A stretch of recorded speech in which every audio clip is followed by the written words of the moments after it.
أعوذ بالله من الشيطان الرجيم. بسم الله الرحمن الرحيم. أولئك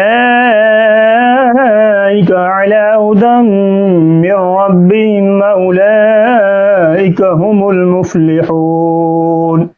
إن الذين كفروا سواء عليهم أنذرتهم أم لم تنذرهم لا يؤمنون. ختم الله على قلوبهم وعلى سمعهم وعلى أبصارهم غشاوة ولهم عذاب عظيم.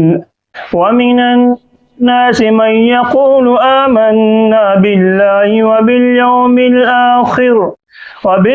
الآخر وما هم بمؤمنين. صدق الله العظيم.